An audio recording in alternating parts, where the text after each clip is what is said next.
ومن سيئات أعمالنا من يهده الله فلا مضل له ومن يضلله فلا هادي له أشهد أن لا إله إلا الله وحده لا شريك له وأشهد أن محمدا عبده ورسوله لا نبي بعده اللهم صل على محمد وعلى آل محمد كما صليت على إبراهيم وآل إبراهيم وبارك على محمد وآل محمد كما باركت على إبراهيم وآل إبراهيم إنك حميد مجيد رب اشرح لي صدري ويسر لي أمري واحلل عقدة من لساني يفقه قولي فقد قال الله تعالى في القرآن الكريم أعوذ بالله من الشيطان الرجيم بسم الله الرحمن الرحيم يا أيها الناس إنا خلقناكم من ذكر وأنثى وجعلناكم شعوبا وقبائل لتعارفوا إن أكرمكم عند الله أتقاكم إن الله عليم خبير أما بعد. Yang sama-sama kita hormati Ketua Pimpinan Cabang Durensawit II Dr. Andes Haji Muhammad Mukti beserta jajaran. Sama-sama kita hormati Ketua Pimpinan Cabang Aisyah Durensawit II Ibu Hajah Endang Pudiastuti beserta jajaran. Dan yang sama-sama kita hormati guru kita, penceramah kita, Syekh Ahmad Al-Misri, dan Bapak Ibu hadirin hadirat jamaah pengajian pimpinan cabang Durensawit II yang berbahagia. Pertama-tama mari kita panjatkan puja dan puji syukur kehadirat Allah Subhanahu wa taala yang telah memberikan berbagai kenikmatan kepada kita, di antaranya nikmat iman, nikmat Islam, nikmat sehat, nikmat kesempatan, dan tentunya nikmat panjang umur dalam taat dan beribadah kepada Allah Subhanahu wa taala. Dan semoga kita senantiasa dijadikan oleh Allah Subhanahu wa taala hamba-hamba yang senantiasa bersyukur atas segala nikmatnya. La in syakartum la azidannakum wa la in kafartum inna adzabi lasyadid. Salawat serta salam tak lupa mari kita sanjungkan kepada junjungan kita Nabi Yuna Muhammad sallallahu alaihi wasallam yang telah membawa umatnya minaz zulumati ilan nur, dan mudah-mudahan kita kelak mendapatkan syafaatul uzma di yaumil akhir nanti. Amin ya Allah ya rabbal alamin. Izinkan saya selaku pembawa acara ingin membacakan susunan acara pengajian kita pada hari ini. Yang pertama pembukaan, kedua pembacaan ayat suci Al-Quran, ketiga sambutan, keempat ceramah agama, kelima tanya jawab, dan terakhir doa. Mari kita awali pengajian kita pada hari ini dengan bersama-sama membaca lafaz basmalah. Bismillahirrahmanirrahim. Langkah acara selanjutnya pembacaan ayat suci Al-Quran yang akan disampaikan Akhina Al-Ustadz Ahmad Raisi. Beliau adalah guru tahfidz Al-Maun. Kepadanya kami persilakan. Bismillahirrahmanirrahim. Assalamualaikum warahmatullahi wabarakatuh. Waalaikumsalam. أعوذ بالله من الشيطان الرجيم. بسم الله الرحمن الرحيم. وقفينا على آثارهم بعيسى ابن مريم مصدقا لما بين يديه من التوراة وآتيناه الإنجيل فيه هدى ونور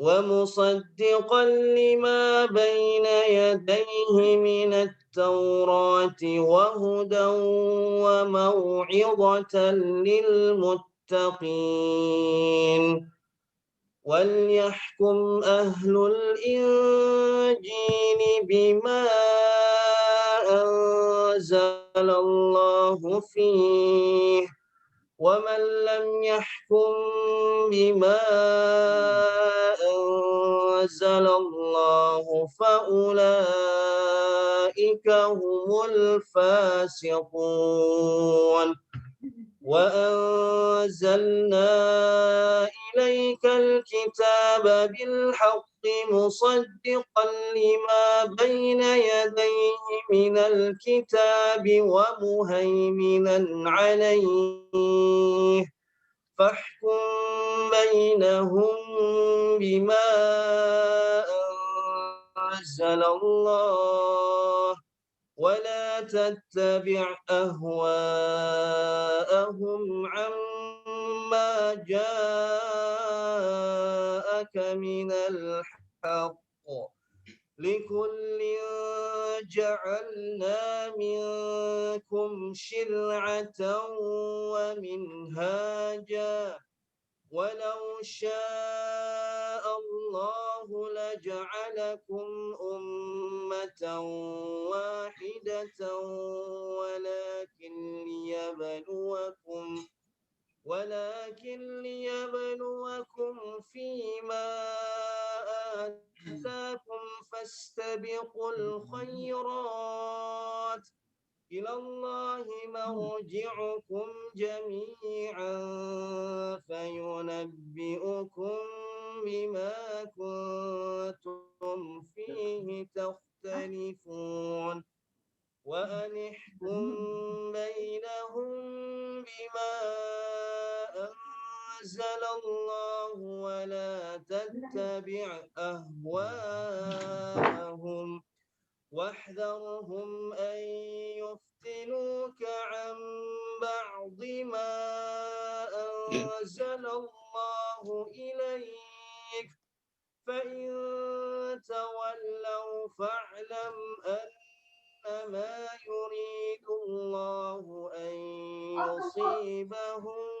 ببعض ذنوبهم وإن كثيرا من الناس لفاسقون أفحكم الجاهلية يبغون ومن أحسن من الله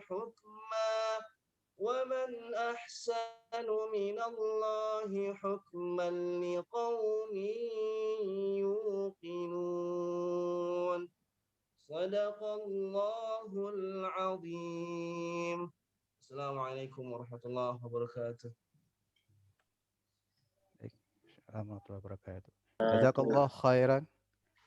Ahina Ustadz Ahmad Raisi, semoga yang membaca dan yang mendengarkan mendapatkan pahala dari Allah Subhanahu wa taala.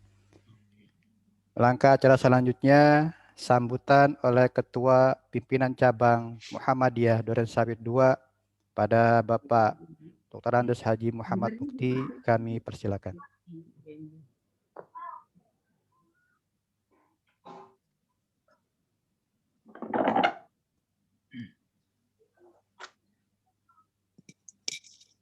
Mas Andi. Udah. Ya udah Bapak itu. Assalamualaikum warahmatullahi wabarakatuh. Enggak masuk. Wabarakatuh. Masuk enggak, Mak? Itu masuk, Bu. Masuk, Bu, suaranya masuk. Assalamualaikum warahmatullahi wabarakatuh. Waalaikumsalam warahmatullahi wabarakatuh. Kayaknya setengah ini. Kan banyak yang di-mute Nah, soalnya. makanya di itu dulu ini gimana sih? Ditutup yang lainnya suaranya. Udah, Ibu udah.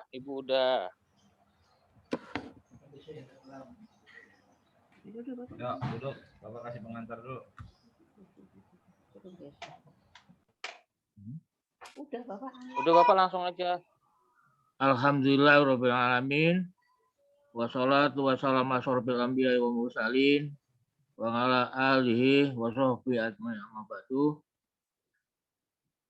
Yang kami hormati Syekh Ahmad Al-Misri, yang kami hormati rekan-rekan dari pimpinan cabang Muhammadiyah Durian Sawit 2 dan ibu-ibu pimpinan cabang Aisyah Durian Sawit 2 beserta jajarannya, Bapak-bapak, Ibu undangan yang berbahagia.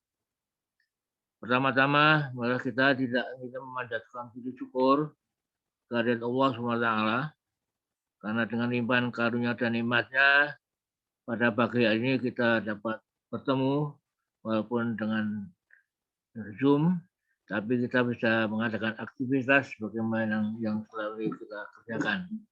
Salam dan salam kita sampaikan pada junjungan kita Nabi Muhammad SAW. Bapak-bapak dan ibu sekalian yang kami hormati, saya ucapkan selamat datang dan terima kasih atas berkenannya untuk mau bergabung dengan kami dalam acara pengajian bulanan ini. Kita sudah cukup lama tidak adakan pengajian dan baru kali ini kita laksanakan. Untuk selanjutnya kita insya Allah tiap bulan tetap ada pengajian daring maupun yang luring nanti. Sebetulnya rencananya akan diasakirin, tapi dari pengurus asakirin belum berkenan untuk menerima kita pengajian di sana, sehingga akhirnya kita hanya daring saja, tidak bisa dengan luring. Bapak-bapak sekalian, saya ucapkan terima kasih juga kepada Syekh Ahmad Al-Misri yang berkenan untuk bertindak sebagai penceramah kita pada pagi hari ini, yang mana kita mengambil tema keteladanan Rasulullah dalam bernegara. Kita ikuti bersama nanti apa yang disampaikan beliau adalah selama ini kita ambil dari Bapak-bapak pimpinan pusat Muhammadiyah, maka kita untuk kesempatan kali ini kita mengundang Syekh kita yang nanti akan kita dengarkan bersama. Mudah-mudahan untuk selanjutnya nanti pengajian kita dapat berjalan lancar sebagaimana biasa, dan sebagaimana informasi untuk Idul Adha nanti, sholat Id insya Allah akan dilaksanakan di sekitar Musola Arido. Jadi tidak di sekolah seperti dari Idul Fitri kemarin. Kita sekarang bekerjasama dengan Musola Arido. Dan kepada Bapak Ibu yang ingin berkorban untuk segera mendaftarkan diri, karena jumlah sapinya kita batasi, tidak terus membuka kesempatan. Sekarang sudah 5 ya. Sudah 5 sapi yang terkumpul. Jadi kepada Bapak Ibu yang berkeinginan untuk berkorban, silakan segera supaya kita bisa menghubungi dengan penjual sapi yang kita pesan. Saya kira ini yang dapat saya sampaikan. Terima kasih. Wassalamualaikum warahmatullahi wabarakatuh. Waalaikumsalam. Waalaikumsalam warahmatullahi wabarakatuh. Assalamualaikum warahmatullahi wabarakatuh. Jazakallah khair atas sambutannya Bapak Haji Muhammad Bukti. Untuk selanjutnya, marilah kita dengarkan ceramah agama yang akan disampaikan oleh Syekh Ahmad Al-Misri. Beliau adalah dai nasional asal Mesir, juri Hafiz Indonesia di RCTI, kemudian narasumber damai Indonesiaku di TV One dengan tema keteladanan Rasulullah SAW dalam bernegara. Kepadanya kami persilakan.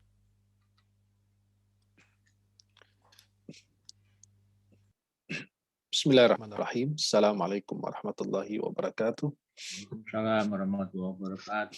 Alhamdulillahi rabbil alamin. Salatu wassalamu ala asyrafil mursalin. Sayyidina wa maulana Muhammadin wa ala alihi wa sahbihi ajma'in. Asyhadu an la ilaha illallah wahdahu la syarika lah. Asyhadu anna sayyidana Muhammadan abduhu wa rasuluh. Allahumma salli wa sallim wa barik alaihi wa alihi wa ashabihi wa man tabi'ahum bi ihsanin ila yaumiddin wa alaina ma'ahum birahmatika arhamar rahimin. Para jamaah yang dimuliakan Allah, wahibbukum jami'an fillah. Saya mencintai kalian semua kan Allah Subhanahu wa taala. Semoga Allah senantiasa mempertemukan kita di dunia dalam taat dan di akhirat di surganya Allah Subhanahu wa taala. Senang sekali di pagi hari ini mempersamai para penghuni surganya Allah. dan memandang wajah penghuni surganya Allah. Wajah yang luar biasa bercahaya semuanya. Anak kurang tahu cahaya lampu terdekat apa cahaya jendela terdekat kalian. Ya, tapi pastinya itu cahaya dari iman Islam dan amal soleh kita semua, ibadah zikir kita semua. Mudah-mudahan insya Allah kita senantiasa berada dalam lindungan Allah Subhanahu wa Ta'ala. Maka saya ingin buat kesepakatan lebih dahulu bersama para hadirin hadirat semuanya. Jika kalian masuk surga lebih awal agar menunggu saya di pintu surga, setuju? Insya Allah. Insya Allah. Nah, Kalau tapi kita menunggu saya di pintu surga biar masuk surga bersama. Tapi kalau saya masuk surga lebih awal, saya langsung masuk tidak menunggu kalian. Karena kalian ini sudah pada hafal jalan sendiri menuju surga Allah, maka percuma saya menunggu kalian. Ya, nggak ada gunanya saya menunggu orang-orang yang sudah hafal jalan surga. Saya menunggu mereka yang belum hafal. Tapi kalau kalian, Masya Allah, sudah pada hafal jalan. Mudah-mudahan insya Allah pertemuan kita di pagi hari ini mempererat dan memperkuat ukhuwah Islamiyah kita. Karena bisa jadi ukhuwah Islamiyah itu lebih kuat dibanding ukhuwah nasab kita. Kadang-kadang bersama saudara, kerabat kita mungkin tidak segitu kuat dan dekatnya kita. Sebagaimana kita ada ukhuwah Islamiyah yang menyatukan kita. Ukhuwah Islamiyah itu tidak pernah memandang suku, budaya, bahasa, warna kulit, dan lain sebagainya. Islam itu memperkuat ukhuwah kita. Innamal mu'minuna ikhwah. Sesungguhnya orang mukmin itu bersaudara. Subhanallah. Dan itu ukhuwah yang luar biasa. Dan alhamdulillah di pagi hari ini saya bisa membersamai ahli surganya Allah Subhanahu wa taala, dan yang saya hormati dan saya muliakan para pengurus daripada cabang Muhammadiyah di Duren Sawit. Mudah-mudahan insyaallah banyak sekali pejabat-pejabat hadir ya. Masya Allah. Mudah-mudahan insyaallah di dunia menjabat, di akhirat juga menjabat. Ya. Dan mudah-mudahan insyaallah pertemuan kita meraih keberkahan, kemuliaan dari Allah Subhanahu wa taala. Kalau kita ingin menjadikan sosok yang kita teladani, yang kita ikuti, yang kita contohkan, tidak lain kecuali Rasulullah SAW. Dalam segala hal, dalam segala urusan. Dari hal yang paling kecil sampai hal yang besar. Hal yang paling kecil, kita masuk WC aja sudah diatur. Sudah dia contohkan oleh Nabi. Hal yang paling besar berkaitan dengan bagaimana kita bernegara, berbangsa, dan hidup di dalam satu negara walaupun berbeda agama. Kita lihat Rasulullah sosok yang sangat luar biasa. Tidak ada makhluk lain yang bisa kita teladani, yang kita bisa ikuti, melainkan baginda Rasulullah. Nabi SAW Allah bersumpah, Yasin wal Qur'anil Hakim innaka laminal mursalin ala siratul mustaqim. Engkau berada di atas siratul mustaqim. Maka yakin ketika Anda mengikuti Rasulullah sama dengan Anda mengikuti siratul mustaqim, dan Anda juga insya Allah berada dalam siratul mustaqim. Kemudian para jemaah yang dimuliakan Allah. Allah Subhanahu wa taala menjadikan uswah itu ada dua dalam Al-Qur'an. Ada uswah hasanah, ada uswah sayyi'ah. Suri tauladan yang baik dan ada suri tauladan yang buruk. Ada contoh yang baik, ada contoh yang tidak baik. Rasulullah SAW ada uswah hasanah kita. Dalam surat Al-Ahzab ayat 21 Allah berfirman, laqad kana lakum fi rasulillahi uswatun hasanatun liman kana yarjullaha wal yawmal akhir wa dzakarallaha katsira. Ya, sungguh terdapat pada diri Rasulullah suri tauladan yang baik. Ya. Itu uswah hasanah. Yang kedua uswah sayyi'ah, suri tauladan yang buruk. Apa Allah gambarkan dalam Al-Qur'an? Mereka yang mengikuti nenek moyangnya, mengikuti keturunan orang tuanya, orang yang mendahuluinya, walaupun dalam hal yang buruk. Inna wajadna aba'ana ala ummatin wa inna ala atharihim muhtadun. Ada ayat akhirnya muhtadun, ada ayat akhirnya muqtadun. Ya, dalam Al-Qur'an itu ada doa. Inna wajadna aba'ana. Kami mendapati nenek moyang kami demikian. Banyak sekali orang mengikuti tradisi-tradisi yang sangat bertentangan dengan syariat. Dan dia bilang, kami mengikuti apa yang disampaikan, apa yang dilakukan oleh kedua orang tua kami, nenek moyang kami. Wa inna ala atharihim muhtadun atau muqtadun. Nah, kami mengikuti, kami meneladani apa yang mereka lakukan. Sedangkan tidak boleh kita tertipu, walaupun dilakukan oleh seluruh warga Indonesia, seluruh warga di Timur Tengah, belum tentu itu benar. Ya, wa in tuti' aktsara man fil ardi yudilluka an sabilillah. Kalau engkau mengikuti, mentaati semua orang yang ada di muka bumi, bisa jadi mereka menyesatkanmu dari jalan yang berda Allah Subhanahu wa taala. Rasulullah SAW sangat mencintai negerinya. Dan Rasulullah SAW hidup di negara tersebut sangat mencintainya karena di situ beliau lahir, beliau besar. Beliau SAW tumbuh besar di negeri tersebut, khususnya negeri Makkah. Nabi SAW lahir. Kalau kita perhatikan Rasulullah ketika berada di kota Makkah dan dikeluarkan, kita sering mendengar hadis atau perkataan hubbul watan minal iman. Mencintai tanah air itu bagian dari iman. Itu bukan hadis Nabi, tapi artinya sahih. Maknanya bagus, tapi bukan ucapan Rasulullah SAW. Seperti sering yang kita dengar, an-nadhafatu minal iman, kebersihan bagian dari iman. Itu bukan hadis, tapi artinya sahih. Dari hadis-hadis yang lain iya, tapi dengan lafaz an-nadhafah minal iman itu nggak ada. Hubbul watan minal iman itu lafaznya nggak ada, tapi maknanya benar.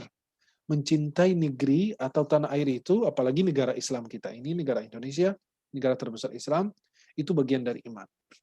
Kalau kita perhatikan Rasulullah sangat mencintai negerinya, sehingga ketika Nabi dikeluarkan, Nabi SAW berdiri di atas bukit dan memandang dan menghadap ke Makkah dan mengatakan, Wallahi innaka la habbul bilad ila Allah. Demi Allah, engkau adalah negeri yang paling dicintai oleh Allah. Wa ahabbul biladi ila qalbi, dan negeri yang paling aku cintai, paling dekat kepada hati saya. Karena di situ beliau lahir, di situ beliau besar. Walaula anna ahlaki akhrajuni minki ma kharajtu. Kalau bukan pendudukmu yang mengeluarkan aku, tidak bakalan saya keluar. Saking rindu Nabi SAW kepada tanah airnya, kepada negerinya, Nabi SAW kembali lagi pada Fathu Makkah tahun 8 Hijriah. Nabi SAW masuk Makkah dan Nabi SAW bahagia ketika beliau kembali lagi ke negeri asalnya. Maka Rasulullah Muhammad SAW diutus untuk mengislamkan orang kafir, bukan mengkafirkan sesama manusia atau orang Muslim. Kan ada orang tugasnya mengislamkan orang kafir, tapi ada orang tugasnya mengkafirkan orang Islam. Itu yang tradisi atau fenomena yang sangat mengerikan pada saat ini. Kenapa? Kalau kita ini tugasnya untuk menjadi rahmah, membawa kebaikan, kedamaian. Ya, kalau kita lihat dua guru besar, Kiai Hashim Asy'ari, Kiai Ahmad Dahlan, dua-duanya berguru kepada guru yang sama. Masing-masing punya visi yang berbeda atau cara yang berbeda, tapi visi misinya sama, tujuannya sama. Yang ini fokusnya apa, yang ini fokusnya apa. Tapi mereka akan bertemu di jalan yang sama. Tapi kita tidak pernah, mereka ini berbeda pendapat, tidak pernah kita mendapati mereka saling menghina atau saling merendahkan. Karena mereka itu berusaha membangun negeri dengan kedamaian dan kerahmat dan dengan kemuliaan demikian. Maka Nabi Muhammad SAW itu diutus sebagai rahmat. Nabi Muhammad SAW diutus untuk mengislamkan orang, bukan mengkafirkan orang Islam. Nabi SAW mengatakan, yaqtuluna ahlal iman wa yad'una ahlal awthan. Mereka membunuh orang beriman dan membiarkan orang-orang yang menyembah berhala. Itu perhatikan yang terjadi di Suriah. Ya, di Suriah itu ada perang bersaudara gitu.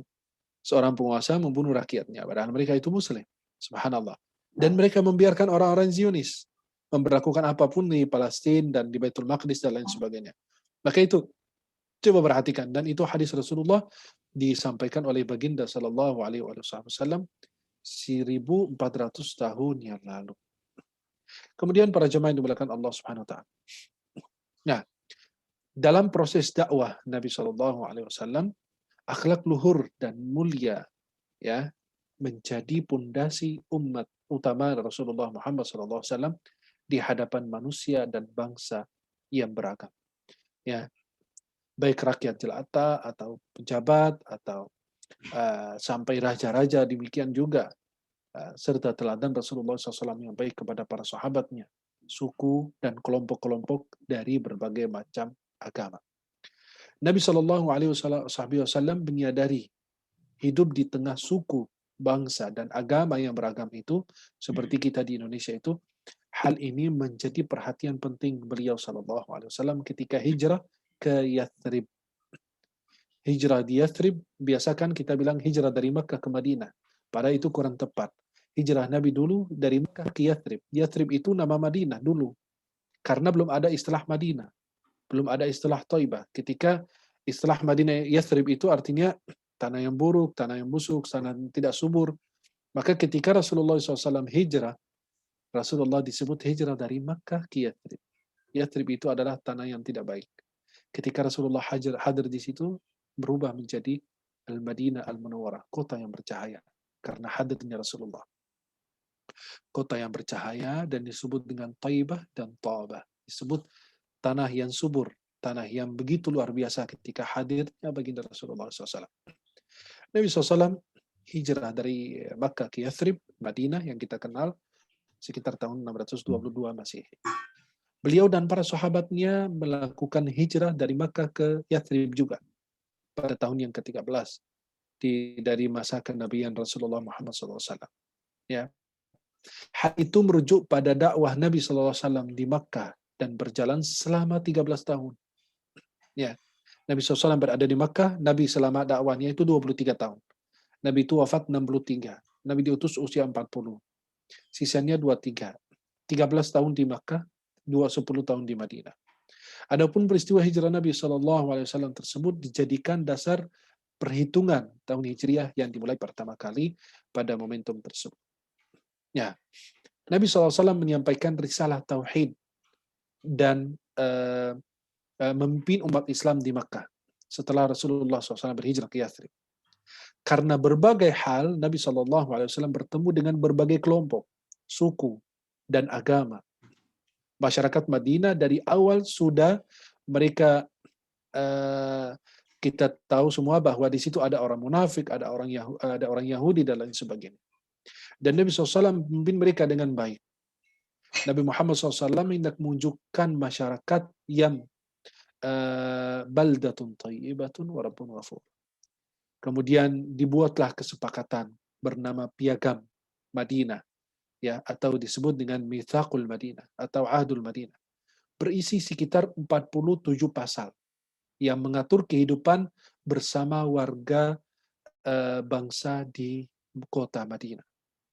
Itu sebuah piagam yang dibuat Rasulullah Muhammad SAW. Bagaimana Nabi SAW mengelola negara dengan baik. Bagaimana SAW berbangsa dan bernegara. Nabi SAW karena masuk ke dalam wilayah yang mayoritasnya Yahudi atau suku-suku atau agama-agama yang lain, jadi Rasulullah SAW membuat sebuah kesepakatan antara mereka, namanya Piagam Madinah. Itu kita semua orang yang baca sejarah Islam, mereka pasti mengenalnya. Dari Piagam Madinah tersebut, Nabi SAW membuat 47 pasal. Di sini Nabi SAW hanya memberikan inspirasi kepada umat Islam bagaimana membangun sistem pemerintahan Islami berdasarkan kesepakatan bersama warga bangsa tersebut. Kemudian Islam itu tetap menjiwai praktik kepemimpinan yang dilakukan oleh Nabi Muhammad SAW. Kemudian perlu dicatat juga bahwa ketika Rasulullah SAW komunikasi atau membangun komunitas baru di Madinah, Nabi tidak pernah membeda-bedakan antara satu dengan yang lain. Ya, dan Nabi SAW juga di dalam sejarah mencatat bahwa tidak Nabi SAW membangun sebuah sistem itu sendirian. Beliau SAW mengadakan program musyawarah antara beliau dan para sahabatnya. Dan Nabi SAW mempersaudarakan antara penduduk asli Madinah namanya Ansar dan orang yang datang dari Makkah namanya kaum Muhajirin. Dan mereka hidup subhanallah. Nah, selama mereka tidak melanggar aturan di kota Madinah itu, selama mereka tidak melanggar aturan, maka Nabi SAW hormati. Lakum dinukum waliyadin. Allah tidak pernah melarang kita untuk berbuat baik, berlaku baik kepada mereka yang tidak pernah memerangi agama kita atau mengusir kita dari negeri kita dan sebagainya. Nah, coba kita perhatikan. Kalau kita mendalaminya, Rasulullah SAW tidak pernah mulai. Biasa orang Yahudi yang memulai duluan. Dan itu gambaran Yahudi itu sejak dahulu. Di dalam surat Al-Ma'idah banyak sekali ayat Allah jelaskan tentang ciri-ciri orang-orang Yahudi sebagai pengkhianat dan lain sebagainya. Dan mereka yang selalu melanggar janjinya. Nah, seorang wanita muslimah sedang belanja di toko Yahudi dan dia sedang duduk di depan toko Yahudi lagi belanja, dikatakan toko emas dan lain sebagainya. Wanita tersebut ketika duduk ada orang Yahudi licik datang untuk mengikat ujung bajunya ke jilbabnya di atas, Ketika wanita tersebut berdiri, nampak auratnya. Teriak dia, wanita tersebut. Akhirnya ditolong oleh seorang muslim, kemudian orang muslim tersebut membunuh orang Yahudi yang melecehkan kehormatan wanita tersebut. Kemudian orang Yahudi berkumpul semua, akhirnya mereka membunuh orang muslim yang telah membunuh Yahudi yang melecehkan kehormatan wanita tersebut. Akhirnya subhanallah, apa yang terjadi? Nabi SAW langsung bertindak tegas di situ. Bahwa kita hidup satu negara, tapi tidak boleh saling mengganggu. Ya, lakum dinukum waliya din. Kenapa kau sampai melecehkan dan meremehkan kehormatan wanita yang mulia ini? Akhirnya Rasulullah SAW mengusir mereka dari kota Madinah. Maka Allah Subhanahu Wa Taala tidak pernah melarang kita berbuat baik kepada mereka yang telah berbuat baik kepada kita, atau tidak pernah memerangi akidah kita, tidak pernah memerangi agama kita, dan kita tetap harus berbuat baik kepada mereka. Kecuali kalau mulai mereka memerangi akidah, memerangi agama kita, mengusir kita dari kita, baru kita. Kemudian sesudah Rasulullah SAW kita tahu bahwa ada khilafah yang terjadi, yang meneruskan perjuangan Rasulullah SAW, kemudian merupakan khilafah besar setelah Nabi Muhammad SAW.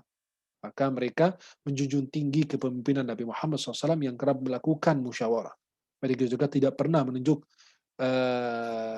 keluarganya untuk menggantikan dirinya menjadi khalifah. Nggak pernah Sayyidina Abu Bakar menunjuk yang lain untuk menjadi khalifah, atau Sayyidina Umar, atau Sayyidina Uthman, atau Sayyidina Ali, dan lain tidak. Itu terjadi musyawarah antara para sahabat siapa yang layak menjadi khalifah.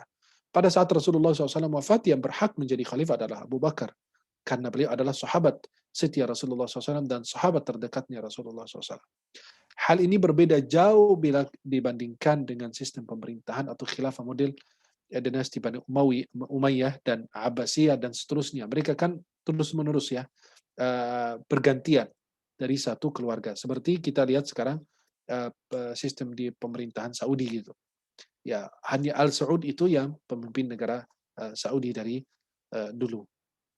Kemudian saling bergantian atau turun-temurun ke bangsa atau orang-orang Al Saud. Dan itu yang terjadi di saat sekarang ini.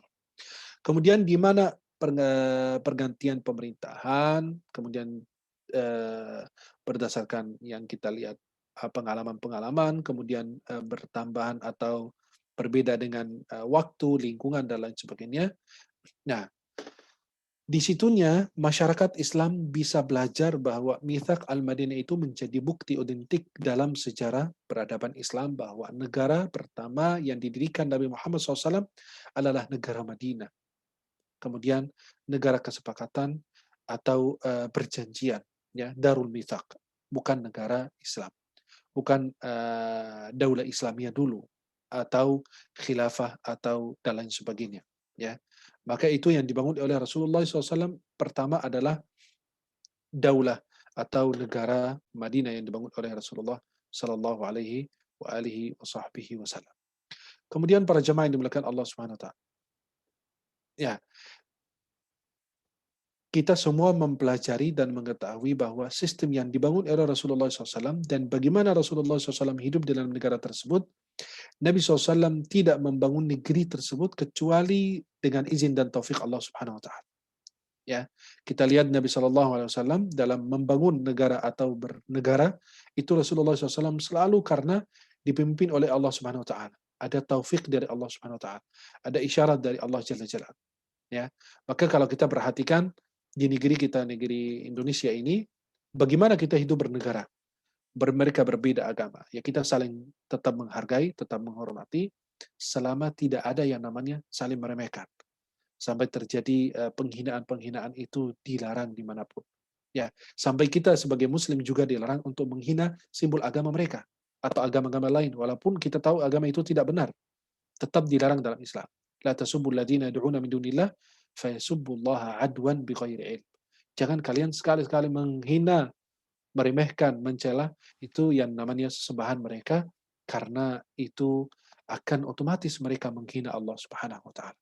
Maka kita hidup di dalam negeri Indonesia ini dan dimanapun kita berada, insya Allah kita menjunjungkan tinggi akhlak Islam yang begitu luar biasa dan begitu mulia. Maka para jemaah yang dimuliakan Allah Subhanahu Wa Taala, kalau kita perhatikan di sebagian negara saat ini, ya itu berbeda sekarang.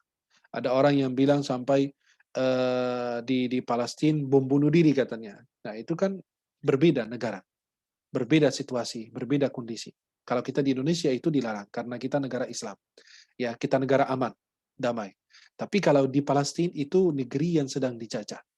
Ya, itu bukan bom bunuh diri, tapi gerakan disebut bukan dalam bahasa Indonesia dibilang bom bunuh diri, tapi kalau di sana disebut gerakan mati syahid. Ya, itu dilakukan gerakan untuk membebaskan negerinya. Yang kita perhatikan pada saat ini, negeri Palestina yang luar biasa, sudah 50 tahun. 50 tahunan itu mereka dijajah oleh Zionis Israel atau Yahudi. Ya, karena Israel itu adalah sebenarnya nama Nabi Yakub alaihissalam. Sebagaimana Allah gambarkan dalam surat Ali Imran. Israel itu adalah nama Nabi Yakub alaihissalam.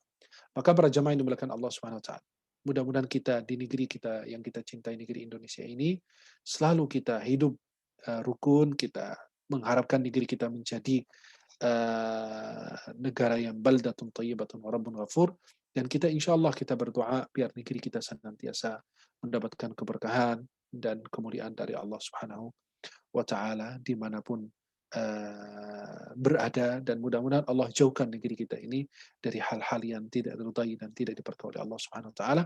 Dan mudah-mudahan insyaallah pertemuan kita hari ini, pagi ini, menjadi pertemuan yang membawa keberkahan untuk diri kita, keluarga kita, dimanapun mereka berada. Kemudian para jemaah yang dimuliakan Allah Subhanahu wa taala, Rasulullah SAW membangun negara itu bukan di negeri yang beliau lahir, tapi beliau membangun negara itu di negara Madinah. Kemudian beliau kembali ke Makkah lagi sesudah beliau Fathu Makkah, dan Rasulullah SAW menjadikan pusat peradaban Islam itu ada di dalam negeri atau di dalam negara Makkah atau Madinah, dalam kota Madinah itu adalah tempat peradaban Islam, dan Nabi SAW pertama dibangun oleh baginda Rasulullah SAW untuk memperkuat peradaban Islam dan negeri Islam adalah dengan beliau membangun masjid. Maka di masjid itu adalah pusat peradaban Islam. Kita tidak bisa menjauhi dari masjid. Ya, kita tidak bisa jauh dari masjid karena masjid itu adalah pusat peradaban Islam. Tempatnya kita cetak generasi-generasi Qur'ani, generasi-generasi Rabbani, itu muncul awalnya dari masjid. Dan sebelum Rasulullah SAW melakukan, yang pertama dilakukan Nabi adalah membangun masjid. Berarti membangun hubungan kita dengan Allah lebih dahulu. Kalau kita mau hidup bernegara, kita harus memperkuat hubungan kita dengan Allah. Kita memperkuat ibadah kita, meningkatkan kualitas ketaatan, keimanan kita, ketakwaan kita kepada Allah SWT. Itu yang kita harus lakukan pertama, adalah membangun masjid. Ya, membangun masjid itu bukan membangun fisiknya. Ya, maksud saya adalah kalau kita lihat masjid itu sekarang miliaran rupiah ada masjid. Pembangunan masjid itu miliaran rupiah. Tapi sayang sekali dibangun fisiknya, bukan dibangun isinya. Artinya jamaahnya tidak ada. Banyak sekali masjid yang menghabiskan ratusan juta, puluhan miliar. Tapi subhanallah, itu sama sekali tidak dimakmurkan. Yang kita harapkan itu masjid pakai tikar juga kok bisa. Dulu orang masjid musola pakai bambu, pakai kayu biasa, itu hal yang biasa. Tapi mereka makmurkan masjid tersebut. Jadi di situ luar biasa. Maka yang kita harapkan sekarang adalah kita makmurkan masjid agar benar-benar negeri kita menjadi negeri yang diberkahi Allah SWT. Kemudian kita perhatikan generasi-generasi kita. Maka saya salut Muhammadiyah itu selalu mendepankan, selalu memperhatikan pendidikan. Ya, kalau kita lihat kemarin saya dengar angkanya, tapi saya lupa, perguruan tinggi di seluruh Indonesia itu luar biasa. Sekolah, ya itu luar biasa sekali itu. Itu sebuah gerakan yang sangat luar biasa. Karena la yumkin Allah an yumakkin li ummah jahilah. Tidak mungkin Allah berikan berkuasa untuk negeri atau bangsa yang bodoh. Pasti Allah memberikan berkuasa untuk negeri yang berpendidikan. Dan itu yang kita salut sama Muhammadiyah. Para pendidik-pendidik Muhammadiyah itu selalu menggerakkan untuk membangun kampus, membangun sekolah, dan lain sebagainya. Itu jumlahnya waktu saya dengar itu sangat luar biasa. Sangat banyak sekali, dan itu kita harapkan bukan hanya ada di sini, sampai di Papua juga kita harapkan ada di sana sekolah-sekolah yang bisa mengajarkan anak-anak akhlak yang mulia, Islam yang rahmatan lil alamin. Kemudian di Kupang dan di daerah-daerah yang sangat mereka butuhkan pendidikan-pendidikan Islami yang menjunjukkan tinggi la ilaha illallah Muhammadur Rasulullah. Maka kita bangun masjid bukan hanya bangun fisiknya, tapi bangun jamaahnya, bangun peradabannya di situ. Kemudian kita mendidik generasi Qur'ani, generasi Rabbani, generasi yang bisa insya Allah memimpin negeri ini, bangsa ini menjadi baldatun thayyibatun wa rabbun ghafur. Dan mudah-mudahan insyaallah senantiasa kita saling menjaga ukhuwah kita, persaudaraan dan persatuan kita. Dan mudah-mudahan Allah Subhanahu wa taala senantiasa meridai, merahmati, Allah berkahi kita semua dunia dan di akhirat. Dan mudah-mudahan insyaallah negeri kita di Indonesia ini dijauhkan dari segala fitnah dan bencana dan wabah. Dan mudah-mudahan kita berdoa insyaallah semoga COVID ini segera berakhir biar kita bisa kembali ke rumah Allah. Minimal itu saja. Kita bisa kembali ke rumah Allah, kita bisa merapatkan saf kita kembali. Ya, yang tadi Pak Ketua Pengurus ya beliau mengatakan bahwa tidak diperkenankan untuk kajian di asyakirin gitu ya. Padahal sholat tetap diadakan, sholat Jumat tetap ada juga dan lain sebagainya. Ya, maka kalau diadakan dengan broadcast atau dengan menjaga protokol kesehatan dan lain sebagainya. Karena masjid itu kan sangat perlu kita. Waktu kita jauh dari masjid sekitar selama bulan Ramadan atau awal COVID, itu kita jauh dari masjid. Sampai banyak sekali orang malas ke masjid sekarang. Kenapa? Karena sudah dia merasa jauh dari masjid. Harusnya kan kita kembali ke masjid. Memang boleh dengan menjaga jarak, dengan menjaga protokol kesehatan dan lain sebagainya, itu wajar, nggak masalah. Tapi jangan kita jauh dari masjid. Biasa orang kalau ada bencana lari ke masjid. Di Aceh orang lari ke masjid. Yang lari ke masjid itu selamat. Tapi yang jauh dari masjid itu subhanallah. Maka itu kita harusnya saat sekarang ini harus kita kembali ke masjid. Kajian di masjid. Boleh menjaga jarak silahkan. Kita sholat Jumat tetap diadakan. Artinya jumlahnya lebih besar dibanding kajian. Ya. Artinya apa? Kita berusaha mengajak orang ke masjid. Jangan sampai orang jauh dari masjid. Allah yang nutup pintu-pintu masjid kemarin. Coba perhatikan Ramadan kemarin. Ya, sampai nggak ada masjid-masjid yang buka, semua pada tutup. Ya, di awal-awal COVID. Itu menunjukkan apa? Allah sendiri yang menutup pintu masjid. Sekarang Allah bukakan pintu kembali. Pintu masjidnya. Jangan sampai kita jauh dari rumah Allah Subhanahu wa taala. Itu tempat yang paling suci di muka bumi adalah masjid. Berarti orang tidak terkena COVID. Terkena, nggak masalah. Tapi kita tetap menjalankan protokol kesehatan. Jangan sampai kita benar-benar jauh dari rumah Allah Subhanahu wa ta'ala. Maka para jamaah yang dimuliakan Allah Subhanahu wa taala, kita berdoa mudah-mudahan Allah Subhanahu wa taala senantiasa berikan perlindungan, rahmatnya, ampunannya kepada kita semuanya. Dan mudah-mudahan negeri kita senantiasa berkah Allah Subhanahu wa taala, dan pemimpin-pemimpin negara kita ini mudah-mudahan diberikan istiqomah ya, dan menjadi orang yang takut kepada Allah dan mengajak rakyat takut kepada Allah. Dan Allah jadikan pemimpin-pemimpin kita ini bertakwa dan mengajak rakyat bertakwa kepada Allah Subhanahu wa taala. Mudah-mudahan Allah Subhanahu wa taala senantiasa meridai kita, Allah Subhanahu wa taala senantiasa merahmati kita, dan Allah pertemukan kita semua di dunia dalam taat dan di akhirat di surga Allah Subhanahu wa taala. Amin ya rabbal alamin. Wallahu taala a'la wa a'lam bissawab. Saya biarkan waktu yang secukupnya untuk bisa berdiskusi sesuai tema boleh, atau maupun tema yang lain berbahas kurban atau tema-tema yang berkaitan hal-hal yang lain. Insya Allah saya persilahkan. Karena biasa lebih enak diskusi dibanding kita mendengarkan saja. Khawatir banyak yang tidur gitu. Atau ada sebagian yang matikan kamera, wallahu alam lagi di ngapain gitu ya. Ya, ada yang lagi makan atau lagi tiduran, wallahu alam. Memang sekarang orang kalau kabur dari sekolah biasa lompat pagar. Kalau sekarang kalau mau melarikan diri dari kelas, itu tinggal matikan kamera doang. Kajian online semua, pelajaran online, tinggal anak itu sambil tiduran, udah matiin kameranya aja, gurunya kan nggak lihat. Ya, mudah-mudahan. Qari kita aja tadi, Masya Allah, nggak tahu di mana beliau, masih hidup apa enggak. Ya, qari kita tadi habis baca Quran, hilang, nggak tahu kemana beliau. Terus muncul lagi, nanti tiba-tiba menghilang lagi. Nanti lama-lama, astagfirullah. Ya, mudah-mudahan kita semua diridha Allah Subhanahu wa taala. Ya, dan subhanallah, saya lihat wajah-wajahnya semua kelamaan pakai masker, kumisan semua, sampai ibu-ibu kumisan juga ya. Saking lama pakai masker ya. Insyaallah, semoga Allah Subhanahu wa taala meridai kita semua. Wallahu taala a'la wa a'lam bissawab. Kembali ke studio lagi ke MC-nya kita. Insyaallah beliau kalau ada yang mau diskusikan atau ada yang kurang jelas atau ada yang mau didiskusikan atau ada yang mau ditanyakan, silakan insyaallah. Wallahu taala a'lam bissawab. Baik, jazakallah khair atas ceramah agama yang cukup luar biasa tadi tentang keteladanan Rasulullah dalam segala hal. Baik Bapak Ibu, mengingatkan yang belum absen, silakan absen, sudah ada di linknya, di chatting sudah ada. Yang belum absen silakan untuk mengisi absen terlebih dahulu. Untuk acara selanjutnya, tanya jawab pada Bapak Ibu yang ingin bertanya langsung kepada Syekh Ahmad. Dipersilakan untuk 3 penanya terlebih dahulu. Dapat hadiah doa ya. Alhamdulillah, Masya Allah. Silakan, boleh bertanya.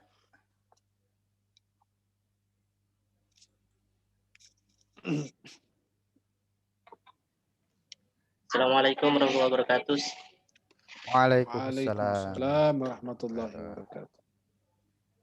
Afwan Ustaz, Syekh mau minta pencerahannya mungkin ya. Ini kan tema kita keteladanan Rasulullah dalam bernegara, tadi sudah disampaikan dengan jelas, alhamdulillah. Di mana di situ tidak boleh ada saling merendahkan atau mencaci dan lain sebagainya. Nah, untuk di negara Indonesia saat ini ya, menurut antum bagaimana? Kan setidaknya ini mudah-mudahan saya yang salah ya. Sepertinya kita mendengar berita-berita akhir-akhir ini sepertinya kok Islam itu semakin tersudutkan.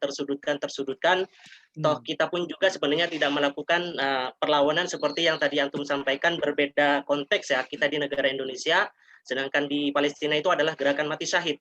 Nah, sedangkan di Indonesia kita tidak ada hal itu. Tapi bagaimana sikap kita menyikapi beberapa isu-isu yang memang sudah setidaknya memang kalau saya bilang kayaknya sudah luas ya, Islam semakin disudutkan. Mohon tanggapan antum, Syekh. Kemudian yang kedua Ustaz, ada juga Ana nanti jawab pertama dulu. Ini pertanyaan apa jebakan? Ngeri juga antum ini, Masya Allah. Ya, Masya Allah. Gini, jujur, ini dari hati ya. Saya sudah WNI ya, nanti WNI Ana dicabut lagi gara-gara antum ini. Gini, yang Ana ingin sampaikan adalah pengalaman Ana selama 10 tahun di Indonesia, ini tahun yang ke-11. 2018 saya jadi WNI. Gini, Ana kan mungkin keliling Indonesia, antum belum pernah keliling Indonesia sebagaimana saya keliling dakwah ya. Sekitar 85% Indonesia Ana udah keliling. Dengan berbagai macam ya, budaya, suku, dan lain. Ana lihat kenapa Islam disudutkan. Jujur, antum jangan marah, jangan ngambek, ya. Nanti antum darah tinggi loh. Nah, gara-gara satu yang Ana lihat, karena kebodohan umat Islam. Gampang ketipu, gampang percaya. Itu saja. Antum tafsirkan sendiri, bikin tafsir jalan lain atau tafsir jalan lain bebas, ya. Karena kebodohan kita, ya. Karena ketidakkecerdasan kita. Itu yang menyudutkan kita. Gampang percaya dengan orang. Kita teriak sana, teriak sini, bela-belaan, ujung-ujungnya mereka masuk ke tempat yang sama. Nah, begitulah tahu sendiri. Pilpres kemarin apa yang terjadi. Ya gitulah, isyaratnya aja. Wa kullu labibin bil isyarati yafhamu. Setiap orang yang punya akal sehat pasti dengan isyarat sudah paham. Ya, wallahu a'lam bishawab. Pertanyaan kedua mungkin lebih kejam dari yang pertama. Nah, silakan. Untuk pertanyaan kedua sih insya Allah tidak kejam lah, bagi saya itu tidak kejam. Bagi antum, kalau bagi Anda pasti kejam. Astagfirullah. Enggak Ustaz, insya Allah lebih ini ya. Karena ini ada titipan pertanyaan dari salah satu warga tentang keutamaan sholat berjamaah. Kan afdhalus sholat itu kan berjamaah gitu ya. Ada dan keutamaan sholat di awal waktu. Nah, ada yang mempertanyakan seperti ini, mungkin antum bisa memberikan pencerahan. Mana lebih utama, sholat berjamaah tetapi waktunya mengulur, misalkan jam zuhur berjamaah tapi di jam 2 misalkan, atau sholat sendiri tapi di awal waktu. Seperti itu, Ustaz. Nah, Masya Allah, tabarakallah. Sholat awal waktu itu lebih afdal. Ya. Saya ingin menjelaskan hadis Rasulullah SAW dari Abu Hurairah. Nabi SAW mengatakan, Salatul rajuli fi jama'ah tad'ufu ala salatihi fi baitihi wa fi suqi 25 dha'fa. Salat seorang laki-laki dengan berjamaah akan dilipatkan, gandakan pahalanya 25. Ada riwayat 25, ada dua riwayat 227. Daripada sholat yang dilakukan di rumah dan di pasarnya. Ini yang hadis yang 25 lipat, ya, 25 kali lipat. Hadis yang satu lagi, hadis Ibnu Umar. Ya, riwayat Bukhari Muslim, salatul jamaah afdalu min salatil fadhi 27 darajah. Salat berjamaah itu lebih utama 27 derajat dibanding orang salat sendirian. Man ghada ila al-masjid aw raha a'adda Allahu lahu nuzulahu minal jannati kullama ghada aw rah. Hadis dari Abu Hurairah, Rasulullah SAW bersabda, ini hadis sahih semua ya, nggak ada hadis palsunya. Apalagi alamat palsu, itu nggak ada di sini. Ya. Rasulullah SAW menjelaskan bahwa barang siapa yang pergi berangkat ke masjid, baik di waktu pagi atau di sore hari, maka Allah Subhanahu Wa Taala menyediakan baginya hidangan di surga setiap kali dia berangkat di waktu pagi dan di sore hari. Kemudian dalam hadis Rasulullah SAW yang sahih yang lain, dari Anas radhiyallahu anhu, barang siapa sholat jamaah dengan ikhlas karena Allah Subhanahu wa taala selama 40 hari dengan mendapat takbir pertama, takbiratul ihram, maka dia dibebaskan dari dua perkara. Dibebaskan dari neraka dan dibebaskan dari kemusyrikan. Ya, maka Allah berfirman, "Wa aqimus salata wa atuz zakata warka'u ma'ar raki'in." Surat Al-Baqarah. Ya. Dan dirikanlah salat, tunaikanlah zakat, dan rukulah bersama orang-orang yang ruku'. Berdasarkan hadis riwayat Nabi SAW kepada Ibnu Abbas, Nabi SAW mengatakan, "Man sami'a nida'a falam ya'tihi fala salata lahu illa min 'udhr." Barang siapa mendengar azan kemudian tidak mendatanginya, maka dia tidak ada salat baginya. Ya, salatnya tidak sempurna kecuali karena ada uzur. Seorang tunanetra yang datang kepada Rasulullah, ya Rasulullah, saya laki-laki, ya buta. Saya ini nggak punya orang yang bisa menuntut saya ke masjid. Jadi kan susah, saya kemana-mana. Kata Nabi SAW, ya udah, sholat aja di rumah atau di mana gitu kan. Nabi izinkan. Ketika dia telah beranjak mau pergi, Nabi SAW manggil, hal tasma'i nida' bis-shalah? Qala na'am, qala ajib. Apakah engkau mendengar suara panggilan untuk sholat azan? Maka dia menjawab iya. Maka Rasulullah SAW mengatakan, kalau begitu penuhilah panggilan itu. Dan dalam hadis riwayat Abu Hurairah, hadis Rasulullah, "Walladhi nafsi biyadi, laqad hamamtu an amura bihatabin liyuhattab, thumma amura bis-shalah, fayu'adzanu laha, thumma amura rajulan fayu'ummun nas, thumma ukhalifa ila rijalin fa aharriq alaihim buyutahum. Walladhi nafsi biyadi law ya'lamu ahaduhum annahu yajidu 'arqan saminan wa hakadha." Nah, sampai akhir hadisnya, Nabi SAW, demi Allah, demi zat yang jiwaku berada dalam genggamannya, sesungguhnya aku berniat mengumpulkan kayu bakar, lalu aku menyuruh azan untuk sholat. Kemudian kusuruh seorang laki-laki mengimami orang-orang tersebut. Setelah itu aku datangi orang-orang yang tidak menghadiri sholat berjamaah dan kubakar rumah-rumah mereka. Ya. Dan dalam hadis lain mengatakan itu cuma hanya keinginan Rasulullah, tidak dilakukan. Hanya keinginan, artinya apa? Rasulullah SAW memperhatikan segitu besarnya kalian tidak mau ke masjid gitu kan. Kalau tidak ada kaum wanita dan anak-anak di dalam rumah, Nabi SAW akan melakukannya. Ya. Maka kalau dengar azan, langsung sholat. Tidak ada azan sholat berjamaah jam 2. Itu jam 2 itu bagi orang malas. Seperti orang bertanya sama saya kemarin, Syekh boleh nggak saya puasa qada Ramadan sama puasa Syawal? Boleh untuk orang malas. Gabung dua niat. Nggak masalah. Kalau antum mau malas, ya gabung. Maka sholat itu tepat waktu. Jam 12.00 azan, ya udah sholat zuhur. Tapi kalau seandainya ditunda, karena uzur, sebagaimana Nabi SAW mengatakan, tidak ada sholat sempurna bagi dia, kecuali ada uzur. Uzur apa? Uzur bukan Anda yang nentuin, tapi ulama yang menentukan. Ya. Wallahu ta'ala a'lam bissawab. Nah. Syukran Ustaz, jazakumullah. Barakallahu fiik, amin wa jazak, Masya Allah. Nah, silakan ada pertanyaan lagi. Izin bertanya, Pak ya. Silakan. Silakan. Menjawab. Baik, izin. Assalamualaikum warahmatullahi wabarakatuh. Waalaikumsalam warahmatullahi wabarakatuh. Perkenalkan, saya Samsia dari Satuan Pendidikan SD Muhammadiyah Binaan SD PCM Duren Sawit 2. Izin bertanya, Syekh, untuk keteladanan Rasulullah SAW dalam bidang pendidikan yang bisa kami terapkan sebagai pendidik di sekolah dasar Muhammadiyah. Itu yang pertama. Satu-satu atau langsung dua? Boleh satu-satu aja dulu biar Ana nggak Baik, lupa itu karena dulu.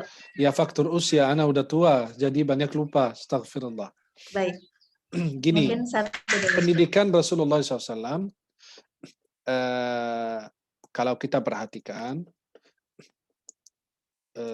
banyak sekali hadis-hadis yang Nabi SAW salib yang disebut dengan asalib an-Nabi fi at-ta'lim, ya. Nabi SAW punya cara-cara dan metode yang sangat bagus sekali dalam pendidikan, ya, sangat bagus sekali kalau kita bisa terapkan dalam kehidupan kita sehari-hari. Kemudian yang pertama, Nabi SAW mendidik dengan menyampaikan kisah, at-tarbiyah bil kisah, ya, mendidik dengan menceritakan kisah-kisah umat terdahulu, kisah-kisah orang ini dan itu. Nabi SAW menggunakan metode kisah karena kisah itu paling menarik perhatian orang. Coba kalau perhatikan khatib naik mimbar, dia cerita kisah aja atau jadikan sejarah Nabi itu seperti kisah, orang senang sekali dengerin. Tapi kalau ngomong begini begitu orang biasa bosan. Itu yang pertama. Yang kedua, at-tarbiyah bil mau'izah, tarbiyah, pendidikan dengan memberi nasihat, ya, karena itu punya bekas yang luar biasa di dalam diri seorang pendidik, ya, seorang anak-anak yang sedang belajar. Ada hadis riwayat Bukhari dari Ibnu Mas'ud, ya, beliau mengatakan, kana Rasulullah SAW yatakhawwaluna bil mau'izah makhafat as-sa'amata alaina. Nabi SAW mencari waktu kapan memberi nasihat, khawatir kami bosan, ya. Maka coba perhatikan, ini Rasulullah SAW metode yang digunakan oleh Nabi SAW. Kemudian metode lagi memberikan yang disebut dengan iqna' aqli, membuat orang tersebut dengan akal, menggunakan logika agar orang tersebut bisa faham, ya, membuat dia menerima dengan akalnya. Kemudian Nabi SAW menggunakan metode yang kita sebut dialog, ya, metode dialog seperti hadits Jibril yang masyhur ketika Allah ingin mendidik umat biar umat lebih mudah belajar, lebih mudah faham. Jibril datang menjelma di dalam bentuk manusia seperti orang yang melakukan perjalanan jauh, padahal nggak ada satupun yang mengenalnya, rambutnya putih banget dan rambutnya hitam dan benar-benar tidak kelihatan bekas dari perjalanan jauh, gamisnya putih bersih, tidak kelihatan bekas dari jauh, tapi dia nggak ada satupun yang mengenalnya. Kok ini orang bukan penduduk Madinah, tapi kok pakaiannya bersih, rambutnya hitam, dari mana ini orang gitu kan? Akhirnya dia duduk bertanya kepada Nabi tentang Islam, iman, ihsan, dan lain sebagainya. Ujung-ujungnya Nabi mengatakan, tahukah kalian siapa yang bertanya tadi? Mereka bilang, Allah wa Rasuluhu a'lam. Kemudian Nabi mengatakan, itu Jibril datang mengajarkan kepada kalian. Kemudian Nabi SAW memberikan hukuman. Ya, Nabi SAW kadang-kadang menyampaikan atau orang yang melakukan kesalahan dengan tegas. Nabi SAW tegas di situ menyampaikan amarahannya dan nampak di mata beliau. Kita tahu kisah seorang sahabat, ya, Abi Mas'udin al-Ansari, beliau mengatakan ada seorang yang datang kepada Rasulullah, ya Rasulullah, aku ini kadang-kadang malas datang ke masjid karena fulan ini sholatnya panjang. Nabi SAW langsung marah pada saat itu, hai manusia, ada sebagian membuat orang lari dari kalian. Ya, barang siapa mengimami orang, hendaklah dia meringankan sholatnya. Karena di tengah-tengah kalian ada orang yang sedang sakit, orang lemah, dan ada orang yang ada keperluan dan lain sebagainya. Dan itulah sebagian daripada metode yang digunakan Rasulullah SAW untuk, ya, seperti mensupport para sahabat untuk benar-benar mereka lebih semangat lagi dan lain sebagainya. Dan banyak metode-metode yang lain bisa dipelajari atau dikaji dalam kitab namanya, ada kitab karangan Syekh Nasir Ilwan, sudah diterjemahkan bahasa Indonesia, Tarbiyatul Aulad fil Islam, mendidik anak dalam Islam. Itu ada 2 jilid, kalau nggak salah sudah diterjemahkan bahasa Indonesia. Dr. Abdullah Nasir Ilwan, Anda bisa memilikinya. Kalau Anda sebagai guru, Anda minimal harus memiliki buku itu, karena itu bagaimana cara mendidik anak, fisiknya, akhlaknya, adabnya, secara agama, secara apa, semua, ya, itu sosial dan lain, semua di situ diceritakan dan disampaikan menurut metode Rasulullah SAW. Wallahu a'lam bishawab. Nah, yang kedua, silakan. Baik, jazakallah khairan. Amin. Syekh, mohon doa untuk kelangsungan pendidikan SD Muhammadiyah. Mudah-mudahan guru-guru tetap istiqomah bisa mendidik anak-anak SD Muhammadiyah 09 plus khususnya ke jalan yang Semoga diridhoi insya Allah Allah dan mereka menjadi orang-orang sesuai yang dengan bermanfaat. amin, amin, amin. Terima kasih, Syekh. Yang kedua, untuk pembelajaran tahfiz nih, Syekh, mohon arahan, mohon tipsnya supaya pembelajaran tahfiz itu yang mudah seperti apa yang ingin diajarkan, karena memang salah satu kurikulum atau pembelajaran yang ingin kami capai di SD Muhammadiyah 09 Plus adalah anak-anak bisa mengaji dengan baik dengan tartil, tetapi juga bukan hanya peserta didik, juga untuk para pendidik. Itu mohon tipsnya atau sarannya untuk itu. Terima kasih. Guru harus memberi contoh. Gini, kayak orang tua menginginkan anaknya hafiz Quran. Orang tuanya aja pegang handphone 24 jam kok. Kecuali kalau orang tuanya melatih dan memberi contoh setiap saat dengan Quran, baca Quran, atau ada waktu-waktu tertentu baca Quran. Ini kan mendorong anak, karena itu ada uswah, tauladan yang baik bagi dia. Maka metode pendidikan dalam YouTube juga ada cara mendidik anak dalam Islam. Saya juga sudah sampaikan ada ceramahnya. Di situ Anda bisa menemukan ada 5 metode untuk mendidik anak. Di antaranya itu at-tarbiyah bil qudwah, mendidik anak dengan memberi teladan yang baik, memberi contoh yang baik. Ya. Kemudian yang saya ingin sampaikan untuk bagaimana anak-anak bisa menghafal Quran atau baca Quran. Ya, Anda harus mempunyai metode berbeda. Karena gini, metode yang disampaikan ulama dulu pasti agak susah digunakan dan diterapkan saat ini karena anak-anak zaman sekarang beda. Anak-anak zaman now itu kasih handphone aja, Masya Allah, bisa 2-3 hari, nggak makan, nggak minum, nggak tidur, nggak apa, main handphone aja. Astagfirullah. Sekarang merusakkan anak. Dulu kita melarang, jangan main handphone. Sekarang malah kita kasih handphone. Ayo sayang belajar. Ibunya mana ngerti lagi kan? Ibu bapaknya gaptek kalau pegang handphone, anaknya lagi main game. Pas ibunya masuk, dia langsung diganti. Seolah-olah lagi belajar. Kita yang merusakkan anak, subhanallah. Ya. Maka yang saya ingin sampaikan adalah, pertama, luruskan niat karena Allah. Kalau kita ingin menghafal Quran. Jangan cuma mereka sekedar baca, tapi mereka hafal. Yang pertama, luruskan niat. Yang kedua, cari waktu yang tepat. Ya, waktu yang tepat. Jangan larut malam, anak-anak suruh hafal. Anak-anak suruh ngaji, jam 11 malam, jam 10. Ya nggak bakalan, dia waktunya itu istirahat, waktunya tidur. Cari waktu yang tepat. Ya. Kemudian, waktu yang tepat, dan kita cari guru yang tepat. Guru itu kalau mungkin penghafal Al-Quran, mungkin bagus, insya Allah dia akan menciptakan metode sendiri untuk murid-muridnya. Karena setiap murid itu berbeda-beda. Ada yang hafalannya cepat, ada yang lambat, dan lain sebagainya. Kemudian menghafal sesuai kemampuan. Anak-anak itu baca Quran sesuai kemampuan. Ada yang baca setengah halaman, udah begitu aja cukup. Nggak apa-apa, yang penting dia terlatih dulu. Dibiasakan dulu membaca Quran. Nggak harus kita duduk, sekali duduk harus 5 lembar, 3 lembar. Nggak perlu. Yang penting dia mulai dulu, mulai. Amalan paling cintai Allah adalah amalan ringan, tapi rutin. Ya, continue kita melakukannya dan kita mengerjakannya. Maka yang Anda ingin sampaikan adalah, ayo kita mulai dulu. Ada permulaan, ayo kita mulai dulu lah gitu. Anak itu nggak harus puasa Senin Kamis terus. Sebulan sekali aja, hari Senin atau hari Kamis, silahkan nggak apa-apa. Nanti bulan depan jadi 2 hari, bulan depannya lagi jadi 3 hari, dan lain sebagainya. Dibiasakan, seperti anak-anak masih kecil. Dibiasakan puasa, padahal belum diperintahkan puasa. Usia 5 tahun, belum balik, 6 tahun. Ayo sayang coba puasa sampai zuhur. Udah dengar azan zuhur, dia bilang Allahumma laka sumtu, langsung makan.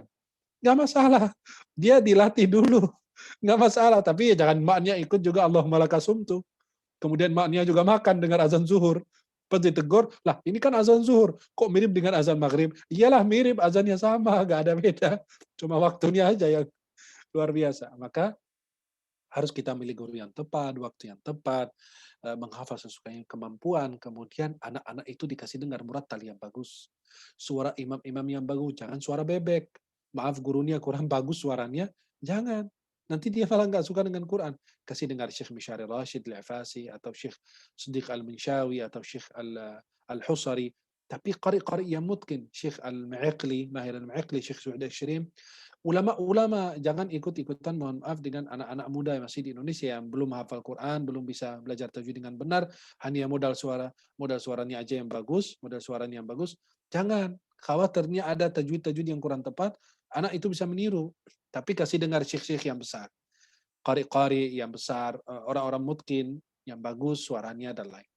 Nah, itu kenapa? Karena khawatirnya anak itu bisa meniru. Saya dulu menghafal Quran, ada satu ayat di surat Al-Maidah, satu kalimat dalam surat Al-Maidah dulu, karena syekh saya lagi nggak ada di Mesir, akhirnya saya belajar sama anaknya yang ngaji. Namanya anak-anak kepingin cepat pulang daripada nunggu syekhnya kelamaan, ya udah ngaji sama anak syekhnya aja gitu. Ternyata anak syekh itu blow on, bodoh. Jadi dia nggak ngerti tapi so tahu. Akhirnya dia bacain saya ayatnya, ternyata ayatnya salah. Ya namanya anak-anak hafal, ikut hafal aja begitu. Ternyata puluhan tahun anak menghafal kalimat tersebut salah. Dan ternyata pas saya lagi kuliah, baru saya tahu itu ternyata salah pas anak dengar kaset. Lagi dengar qari gitu baca, wah kok salah dia apa salah saya gitu. Saya bilang nggak mungkin salah dia gitu, dia ulama qari besar. Akhirnya ternyata saya salah menghafal. Itu karena gurunya kurang tepat. Kemudian kita menghafal sesuai kemampuan, menjauhi maksiat. Kemudian anak-anak itu dibuat senang, cinta Al-Quran dulu. Sebelum mulai membaca dan menghafal, tanamkan kecintaan Al-Quran dulu. Baru nanti insya Allah dia bisa menghafal. Dan ada beberapa tips yang saya sampaikan juga di acara Hafiz Indonesia. Mungkin Anda temukan di YouTube, ada banyak sekali cara tips untuk menghafal Quran dan tips untuk mempertahankan hafalan Al-Quran. Ya, bagi mereka yang sering lupa, ada faktor-faktor yang bisa membantu adalah menjaga keikhlasan, menjauhi dosa, makan kismis. Kasih anak-anak itu, ibu guru punya berapa murid yang membaca Al-Quran atau menghafal? Kira-kira ada berapa? Berapa ekor kira-kira? 147. Banyak banget. Anda mau suruh beliin kismis, Anda bisa beli 1 ton kismis dari Tanah Abang ini. Ya, itu kismis itu bagus. Kismis, madu, bagus. Insya Allah bagus untuk otak anak ya. Kismis dan madu, bagus. Ya, itu untuk kecerdasan anak dan otak anak. Ya, madu itu dicampur dengan propolis bagus, dicampur dengan habat sauda bagus, karena habat sauda itu obat dari segala penyakit, ya, termasuk penyakit lupa. Maka yang sedang pikun minum madu, minum habat sauda, minum ini gitu kan, bagus. Insya Allah nggak pikun lagi, langsung meninggal dunia. Astagfirullah. Nah, ya. Dan Anda insya Allah banyak sekali metode, dan insya Allah saya lagi sedang menulis, saya sudah menulis buku namanya Kemuliaan Ahlul Quran. Itu motivasi untuk apa pengaruh Anda menjadi hafiz Quran. Saya menulis buku itu sekitar 40 sekian halaman, dan insya Allah sedang menulis buku adab seorang penghafal Quran. Adab seorang penghafal Quran, adab seorang pengajar Quran, adab dalam majelis Quran, fatwa-fatwa berkaitan dengan orang yang suka mengaji Quran. Seperti orang yang sedang haid, atau santriwati, atau murid kita perempuan yang sedang haid dan harus murajaah gitu. Karena nunggu 5-7 hari itu kan lama, takut dia lupa hafalan. Bagaimana hukum-hukumnya? Saya akan jelaskan dalam buku tersebut. Mohon doanya insya Allah. Semoga diberikan segala kemudahan murid-muridnya, ustazah, ya, ibu guru, mudah-mudahan insya Allah pada menjadi penghafal Quran semuanya. Amin. Amin ya Rabb. Wallahu a'lam bishawab. Insya Allah, jazakallah khairan Ustaz. Amin wa jazakum. Kasih Payat. Mohon doanya selalu Ustaz. Barakallah insya Allah. Semoga diberkahi Allah dan menjadi contoh yang baik buat anak-anak semua.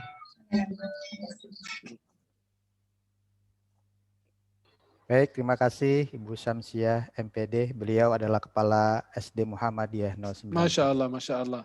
Mudah-mudahan berkah insya Allah beliau. Amin, dan amin, murid-murid amin. beliau insya Allah menjadi ahlul Quran. Amin. Dan anak-anak beliau juga sekalian insya Allah. Amin ya Allah. Anak-anak kita, saudara kita. Amin insya Allah. Gak ada yang mustahil sebenarnya. Anak kita bisa menghafal lagu, bisa menghafal ini, tapi giliran Quran gak bisa dihafal. Kenapa? Saya mau bertanya, kira-kira di antara jamaah semua ada yang lupa hafalan surat Al-Fatihah enggak? Enggak ada. Pasti kalian hafal semua. Kenapa? Karena Quran itu kuncinya satu. Menghafalnya mudah, hilangnya, menjaganya yang susah. Menghafal Quran itu mudah, menjaganya yang susah. Buktinya antum ada yang banyak hafal surat, tapi karena tidak murajaah, tidak mengulang-ulang hafalan, jadi cepat hilang. Buktinya nggak ada yang lupa Al-Fatihah. Kenapa? Karena dibaca terus berulang-ulang. Maka disebut as-sab'ul mathani wal Quranil azim. Ya. Maka sab'ul mathani itu artinya dibaca berulang-ulang. Kalau antum maaf surat Al-Ikhlas nggak ada yang lupa. Kenapa? Karena diulang-ulang setiap rakaat. Surat yang paling pendek, Qul huwallahu ahad. Nah, nanti rakaat berikutnya Qul huwallahu ahad lagi gitu. Kalau nggak inna a'tainakal kautsar biasa. Kalau kita mau sholat pilih ayat-ayat yang pendek gitu ya. Luar biasa. Tapi maunya surga yang tertinggi. Nauzubillah. Mudah-mudahan Allah kasih hidayah buat kita semua. Allahu a'lam. Nah, Baik, syukran. Baik, Bapak Ibu yang mau bertanya, silakan. Saya Pak Ayat. Oh, silakan Pak. Oh, Pak Irfan dari Al-Maun, silakan. Masya Allah, Masya Allah. Assalamualaikum warahmatullahi wabarakatuh. Waalaikumsalam warahmatullahi wabarakatuh. Afwan, Al-Ma'un itu apa? Ya, ini saya mau perkenalkan, Syekh. Oh, siap. Perkenalkan, saya Irfan, Syekh. Ya, Saya diamanahi oleh Majelis Pelayanan Sosial dari Muhammadiyah Cabang Durensawit 2 sebagai Kepala Rumah Tahfiz Al-Ma'un. Jadi Al-Ma'un ini adalah rumah tahfiz ya, unit pelayanan sosial dari cabang Muhammadiyah Cabang Durensawit 2. Jadi kami adalah rumah. Antum kenapa dinamakan Al-Ma'un? Antum tahu arti Al-Ma'un apa? Al-Ma'un ini bantuan. Enggak mau membantu dia, malah artinya beda. Oh gitu ya, saya ya, sorry. Ya. Kalau begitu nanti bisa kita revisi, saya. Kan gini, surat Al-Ma'un itu artinya apa? Surat Al-Ma'un ini artinya bantuan. Itu adalah filosofinya dari apa? Dari Kiai Haji Ahmad Dahlan yang menyuruh. Oh, Masya Allah. Jadi filosofi Al-Ma'un ini adalah filosofi satu suratnya, saya. Iya. Jadi benar. Al-Ma'un itu iya memberikan bantuan. Bukan dari satu kata Al-Ma'un dari satu kata siap. Iya, karena Al-Ma'un itu artinya memberikan bantuan. Tapi wayamna'un al-ma'un enggan memberikan bantuan. Antum nggak mau bantu siapa-siapa ya. Tapi kalau Al-Ma'un iya memberi bantuan. Masya Allah. Bagus namanya. Barakallah. Baik, saya. Untung Al-Ma'un bukan Al-Kafirun. Alhamdulillah. Reset sedikit satu surat langsung ke Al-Kafirun itu saya. Iya. Cuma surat Inna A'tainaka habis itu Al-Kafirun. Iya, meleset satu surat aja sedikit langsung jadi Al-Kafirun. Meleset udah antum bukan jadi Abu Bakar, jadi astagfirullah Abu Jahal langsung. Astagfirullah. Kebetulan saya di belakang saya ini seluruh santri juga sedang menyaksikan, saya. Masya Allah. Assalamualaikum semuanya. Masya Allah, wajah-wajahnya bercahaya, badan ngantuk semua kelihatannya. Belum dikasih sarapan sama ustadznya. Sudah, amin. Alhamdulillah. Semoga sehat, berkah, dan bermanfaat dunia akhirat. Amin. Tadi mungkin saya kan sudah memberi bocoran sedikit ya mengenai tips-tips menjadi hafiz yang baik. Nanti mungkin lengkapnya kami bisa menonton langsung di channel YouTube-nya Syekh Ahmad. Namun, Insyaallah. Namun ini Syekh, yang ingin kami tanyakan, karena kami adalah lembaga yang khusus mendidik santri kami menjadi seorang hafiz ya. Kebetulan hafiz ini kan diberi keistimewaan banyak sekali, terutama sekarang ini kalau untuk menempuh jalur pendidikan, itu kan kalau mau masuk ke perguruan tinggi ada jalur tahfiz, mau masuk sekolah ada jalur tahfiz. Namun belakangan ini kan banyak sekali dipermasalahkan oleh orang ya. Ada orang-orang yang mulai mempermasalahkan jalur tahfiz masuk ke perguruan tinggi negeri. Hal seperti itu kan sudah mulai dipermasalahkan beberapa orang lah gitu, beberapa kalangan. Saya kurang tadi putus suaranya. Nampaknya ada yang kurang suka dengan antum, maka jadi putusin tuh sampai hilang. Antum mau bilang apa tadi? Internetnya ada kurang apa? Kurang stabil saya internetnya. Jadi gini. Nah, tadi antum kan tadi Syekh Ahmad sudah mengutarakan bahwa ada keistimewaan seorang penghafal Al-Qur'an gitu ya. Nah, Masya Allah. Ya itu juga sudah kami rasakan, Jadi misalnya santri kami untuk mau masuk ke perguruan tinggi ya, melalui program jalur tahfiz ya. Ada jalur tahfiz, mau masuk sekolah ada jalur tahfiz gitu. Selain itu apalagi gitu ya. Kalau tadi Syekh sudah karang di bukunya yang baru ya, kita mohon bocoran supaya ini memberi semangat gitu kepada anak-anak selain tadi keistimewaan yang tadi ya, ini di masyarakat sudah kita bisa langsung rasakan gitu ya Syekh ya. Gini, ya antum afwan, Al-Ma'un ini sekolah apa rumah tahfiz apa? Hanya rumah tahfiz saya. Jadi rumah tahfiz. Berapa santri di situ? Sekarang ada 16 santri. Masya Allah. 17, itu di daerah mana? Di Duren Sawit ya. Oh, dekat dengan kantor Orya ya? Iya. Yang Nahala Goldi. Biasa ana sering ke situ, nanti insya Allah saya silaturahim ke antum. Saya akan bawakan buku hadiah kemuliaan Ahlul Quran. Amin. Alhamdulillah ya. Insya Allah kita bagikan kepada santri sekalian silaturahim ke sana. Sama Pak Edi itu beliau ada itu lagi duduk, Masya Allah ya. Warna hording beliau kayak warna hording ana ini, Masya Allah. Maka nanti insya Allah saya sama beliau mungkin atau saya ke sana. Nanti melalui beliau mungkin bisa antum kirim alamatnya. Nanti ana bawakan buku. Mungkin nggak semua dapat, kita coba karena ini kita udah cetak 8.000 sudah habis semua. Ya, lagi proses untuk percetakan ulang bukunya. Insya Allah mudah-mudahan kita bisa bagikan sebagian untuk para santri biar menjadi motivasi. Apa pengaruh menjadi hafiz Quran, manfaat menjadi hafiz Quran, kemudian keutamaan menghafal Quran dan lain sebagainya. Di situ insya Allah saya akan bawakan kitabnya langsung. Ya, tapi saya ingin sampaikan saran satu lagi adalah hafiz Quran itu bukan hanya rumah tahfiz Quran saja, tambahkan dengan pelajaran bahasa Arab. Karena dengan memahami bahasa Arab, dia gampang memahami Quran. Kalau gampang memahami Quran, itu dia punya kewajiban untuk mengamalkannya. Ya.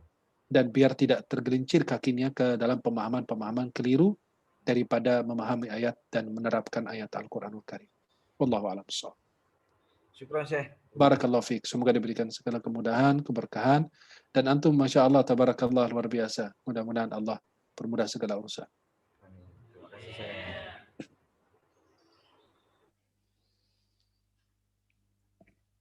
Syukran. Barakallahu fiik. Silakan. Baik, terima kasih Pak Irfan dari Rumah Tahfiz Al-Ma'un. Selanjutnya silakan Bapak Ibu yang ingin bertanya. Ada lagi? Assalamualaikum warahmatullahi wabarakatuh. Mohon izin Mr. Ayat. Oh iya silakan Pak. Syekh. Waalaikumsalam warahmatullahi. Silakan. Saya memperhatikan bangsa-bangsa, karakter bangsa-bangsa yang ada di dunia ini, Syekh. Yang paling saya perhatikan adalah karakter bangsa Jepang. Kita aja memperhatikan bangsa Indonesia aja udah capek, antum perhatikan bangsa dunia semua, Masya Allah. Antum ini sampai ada khawatir antum perhatikan bangsa jin juga ikut. ya dunia ini sekarang open sky ya, jadi kita lihat semua melalui internet. Mudah-mudahan antum perhatikan bangsanya, bukan wanita-wanita bangsa tersebut. Istri antum lagi di sebelah, hati-hati. Nah, silakan. Yang saya perhatikan gini, karakter bangsa Jepang itu terkenal dengan kedisiplinannya, kemudian kejujuran, ya, yang sebagian besar itu adalah karakter Islam, gitu ya. Jadi mayoritas Jepang di sana penduduknya tidak beragama atau tidak percaya akan adanya Tuhan atau ateis.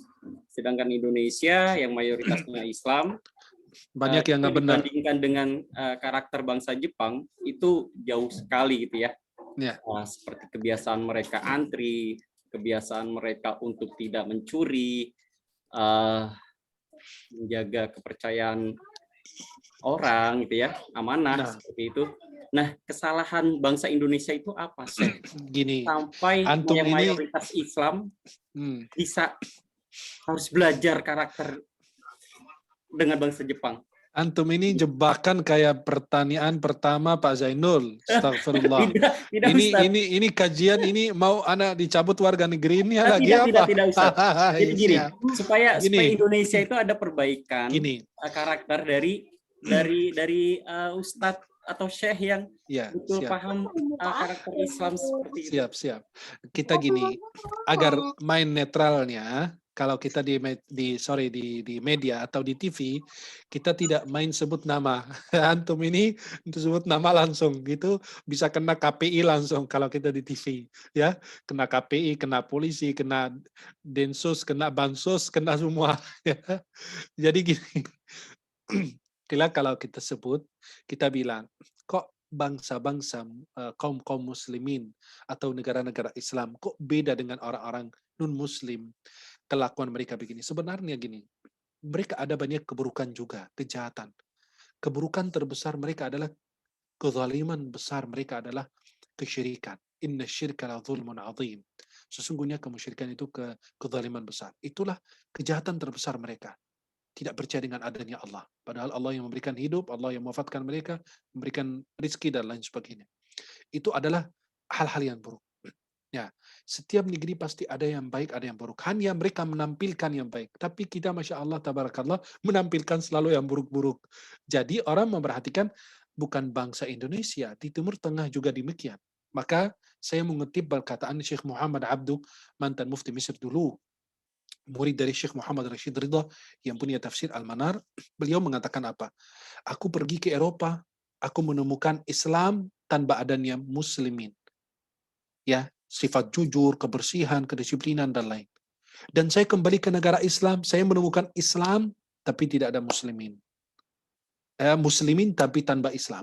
Yang di sana Eropa, saya menemukan Islam tanpa ada muslimin, artinya semua aturan Islam mereka jalankan, tapi tanpa ada muslim. Tapi saya kembali ke negara-negara Islam, saya menemukan muslim, ya, tanpa adanya Islam, gitu. Itu yang disayangkan. Kenapa? Karena kita jauh dari Allah. Ya, kita jauh dari Allah. Kita ini memperlakukan Allah itu hanya di bulan Ramadan. Coba umat Islam di bulan Ramadan. Halo? Ya? Ya, halo. Masih hidup ya? Alhamdulillah semuanya. Masih. Assalamualaikum. Nah, coba perhatikan. Kalau kita menghidupkan nilai-nilai Islam, insya Allah kita menjadi bangsa. Mulai dari antum dulu. Jangan bilang saya atau yang lain. Enggak, jangan lihat yang lain. Antum mulai dengan diri antum dulu. Terapkan syariat di dalam rumah antum. Terapkan kedisiplinan aturan Islam. Saya di rumah saya, yang lain di rumahnya, yang lain di rumahnya. Itu baru akan segera terwujud. Tapi kalau antum lempar ke saya lemparnya ke antum. Antum mulai dulu. Antum bilang, enggak, syekhnya duluan. Kan antum ngajar dakwah. Lah, kalau kita saling melempar itu kan enggak ada habis-habisnya. Maka masing-masing kita mulai dari diri kita. Ya, kadang-kadang kita memperlakukan Allah itu hanya di bulan Ramadan. Masya Allah, umat Islam itu jujur, nggak suka marah di bulan Ramadan doang.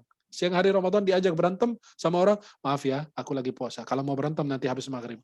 Itu kan sama aja sebenarnya. Ya, itu satu. Yang kedua, kita memperlakukan Allah itu hanya di dalam masjid dan musala. Hanya di Masjidil Haram ketika umrah dan haji. Ketika umrah haji, Masya Allah, kayak malaikat. Tapi pas kembali lagi kayak syaitan, na'udzubillah. Korupsi tetap jalan, nerima uang haram tetap. Maka, ibda binafsika. Mulailah dengan diri kita. Insya Allah akan segera terwujud. Karena kita mengenal Islam itu hanya mengenal namanya. Tapi praktiknya belum. Ajarannya kita belum praktikkan. Ya zaman Nabi SAW, bayangkan. Zaman sahabat. Ya ada yang mencuri kok. Ada yang berzina juga di zaman Rasulullah. Kita tidak mengkiri bahwa dosa tetap ada. Tapi terlalu banyak umat Islam yang sibuk memikirkan dunia. Dan banyak sekali hadisnya. Di antara hadisnya, hadis riwayat Abu Daud dalam Sunan beliau, Imam Ahmad dalam Musnad dari Thauban. Hadis panjang, Rasulullah SAW mengatakan, Allah menanamkan sifat wahan kepada umat Islam. Sehingga mereka tidak ditakut-takuti oleh umat yang lain. Wahan itu apa, kata Nabi, kata para sahabat? Kata Nabi, hubbud dunya wa karahatul maut. Cinta dunia dan takut mati. Ya. Maka mudah-mudahan insya Allah kita bisa mulai dari diri antum, dari diri saya, dan teman-teman jamaah semua yang lain. Mulai dengan diri kita. Ada yang lain nggak jujur. Jangan bilang, dia nggak jujur. Ngapain saya jujur sama dia? Enggak, kita jujur. Kita harus ikhlas. Kita harus sabar. Kita harus menjaga, menahan amarahan. Kita harus menjaga kedisiplinan. Kita, maaf, mungkin antum lagi cerita begitu, antum masuk ngajar apa kerja di mana, mungkin antum masuknya jam 8, padahal disuruh masuk jam 7. Saya juga demikian melalaikan tugas saya kadang-kadang. Itulah harus kita benar-benar menjaga dengan sebaik-baiknya, dengan kita berdoa kepada Allah. Allah berikan taufik. Ya muqallibal qulub, tsabbit qulubana ala dinik. Ya muqallibal qulub, tsabbit qulubana ala ta'atik. Ya, maka mulai dari diri kita masing-masing, insya Allah akan segera terwujud. Itulah sayang sekali. Saya jujur, kepingin ke Jepang cuma satu, melihat Islam yang tanpa muslimin. Maka saya bilang, orang Jepang itu kalau masuk ke Islam, maaf, itu luar biasa kita bangganya. Hebatnya otak mereka. Saya lihat anak-anak di sekolah, kebersihannya, susun. Anak antum aja masuk ke rumah, mungkin sepatunya dilempar aja udah. Kaos kakinya dilempar. Kan ada membantu di rumah, maksudnya ibunya gitu kan, dianggap sebagai membantu. Ini tas dibuang, antum juga demikian. Masuk ke helm di sini, jaketnya di situ. Istri bilang, aku ngurusin yang mana atau yang mana. Aku udah capek lelah ngurusin kalian. Nah, jadi begitu, subhanallah. Ya, mulai dengan diri kita masing-masing, insya Allah akan segera terwujud. Karena kita makin jauh dari nilai-nilai Islam. Mudah-mudahan Allah senantiasa berikan keberkahan bagi kita. Dan kita jangan mungkiri bahwa banyak sekali umat Islam yang jujur. Di sini pasti banyak orang-orang saleh, salehah, ahli ibadah, jujur, disiplin, dan luar biasa. Ya, wallahu a'lam bishawab. Masya Allah, baik. Terima kasih Syekh atas jawabannya. Barakallahu fiik, silakan. Masih ada waktu ya, 2 penanya lagi, dipersilakan.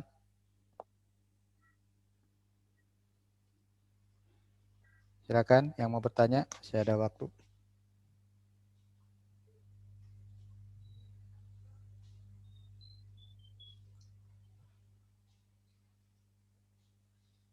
Ada?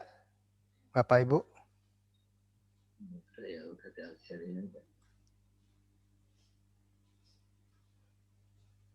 Yang belum absen, silakan isi absen terlebih dahulu. Sudah ada linknya di chat.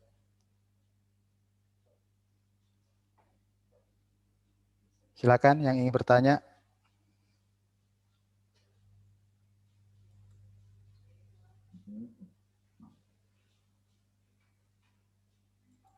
Sepertinya tidak ada, Syekh. Kalau boleh saya bertanya, boleh Teh?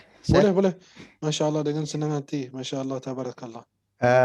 Saya ingin menyikapi terkait dengan tes wawancara wawasan kebangsaan TWK KPK, Syekh. Aduh, ini penutupnya, astagfirullah. Ya, di sana ada yang itu bilang sama antum ini anak anggota DPR apa? Jadi pertanyaannya di sana tuh ada Al-Quran dan Pancasila. Al-Quran lah pasti. Iya. Jangan diragukan. Iya. Jangan diragukan keislaman saya ya akhi. Al-Quran dan menghormati Pancasila sebagai dasar negara. Cuma Anda udah tanda tangan menerima Undang-Undang 45 dasar negara dan Pancasila ya. Sahih. Nah, kita kan sebagai umat Islam itu harus terjun juga di dunia pendidikan, politik dan lain sebagainya. Ketika kita tidak diisi, orang-orang Islam tidak mengisi di dunia KPK, tentu akan masuk orang-orang yang non-Islam yang tentunya akan bisa merubah segala macam. Jin ifritnya nanti masuk banyak. Masuk juga ya kan. Nah, ketika ada pertanyaan jebakan seperti itu, kita sebagai tentunya teman-teman kita atau para pejabat kita yang ada di KPK kan akan merasa pasti dia akan memilih Al-Quran dan tentunya itu untuk orang-orang yang imannya kuat. Antum mau nggak untuk keluar dari jebakan itu? Cuma di satu sisi ketika kita pilih Pancasila, kita harus berjuang juga di dalam dunia KPK kan. Ketika diisi sama orang lain, seperti apa kondisinya ketika KPK itu diisi dengan jin iblis semuanya gitu kan. Kan orang Islam ini nggak masuk. Nah, kita sebagai Muslim seperti apa sih?